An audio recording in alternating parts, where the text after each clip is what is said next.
Palmeiras tem novo contrato com placa de publicidade já fechado, é o segundo maior do Brasil.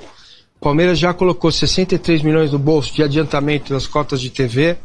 O Palmeiras terá a venda do Estevão e do Hendrick sacramentadas. O Palmeiras terá como receita nova patrocínio de camisa, já está recebendo propostas a partir de 25, 26, 27.